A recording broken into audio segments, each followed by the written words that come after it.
অপূর্ব সুন্দর একজন মহামানবের কথা আছে, ইউসুফ আলাইহিস সালাম। আমরা সূরা ইউসুফ পড়তে শিখি নাই এখনো। আমরা সবাই মনে করি সূরা ইউসুফ মানে হচ্ছে ইউসুফ জুলাইখার প্রেম কাহিনী, আমরা এটাই মনে করি।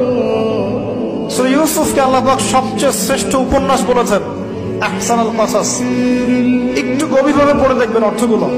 এটা ইউসুফ জুলাইখার প্রেম কাহিনী নয়, এটা ইউসুফ আলাইহিস সালামের সাথে তার বাবার মহব্বতের কাহিনী। এটা পিতা আর সন্তানের মহব্বতের কাহিনী। এত মহব্বত যে সন্তান 20 বছর আগে হারিয়ে গেছে, যে সন্তান কূপ থেকে রাজপ্রাসাদে, রাজপ্রাসাদ থেকে জেলখানায়, জেলখানা থেকে আবার মিশরের গভর্নমেন্ট মানে পলিটিক্যাল পাওয়ার এসেছেন। বাবা কিন্তু এটা জানেন না, কিন্তু সন্তান যখন একটা জামা পাঠিয়ে দিচ্ছে, জামা, এই কমিজটা নিয়ে যাও, আমার বাবার চোখে দিও, বাবা দৃষ্টি ফিরে পাবে। ওই কমিজ নিয়ে যখন কিছু মানুষ আসছে তার বাসার সামনে, তিনি বলছেন, ইন্নী লাআজিদু রিহা ইউসুফ, আমি আল্লাহর কসম ইউসুফের গন্ধ পাচ্ছি।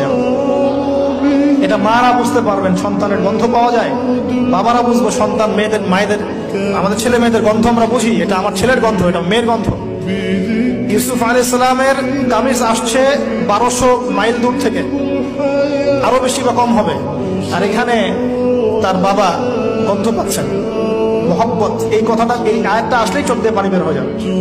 ইন্নী লাআজিদু রিহা ইউসুফ, আমি ইউসুফের গন্ধ পাচ্ছি। আর মানুষ বলছে আপনি পাগল হয়ে গেছেন, কতদিন আগে ইউসুফ চলে গেল, আপনি ইউসুফের কথা বলতে বলতে বলতে বলতে চোখ বন্ধ করে ফেললেন কাঁদতে কাঁদতে, এখন বলছেন ইউসুফের গন্ধ পাচ্ছেন। সুবহানাল্লাহ।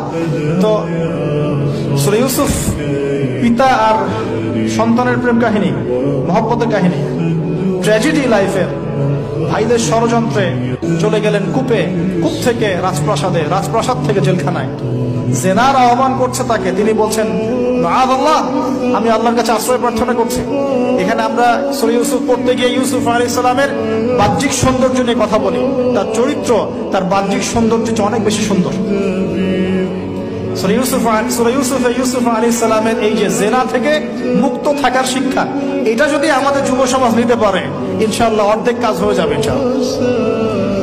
কত পার্সেন্ট যুবক আছে বলেন দেখি, একটু অনেস্টলি বলেন, সূরা ইউসুফ আলাইহিস সালামের মতো এরকম তাকওয়া, পরহেজগারিতা, জেনা মুক্ত জীবন যেমন করতে পারে। আমরা তো আরো ইচ্ছা করে প্রেম করি, অ্যাফেয়ার করি, রেপ করি, এই করি সেই করি। আর তাকে অফার করা হচ্ছে সম্ভ্রান্ত পরিবারের একজন রাজার স্ত্রী।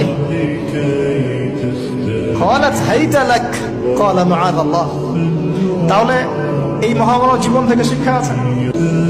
আরেকটা বিষয় আছে, রুইয়াল হক, এখানে সত্য স্বপ্নের কথা আছে। তাই যারা বেশি পরহেজগার হবেন, আপনারা কিন্তু সত্য স্বপ্ন দেখবেন এবং স্বপ্নের সত্যতা ডিনাই করবেন না। শেষ জামানায় মুমিনের স্বপ্ন বেশি বেশি সত্য হবে।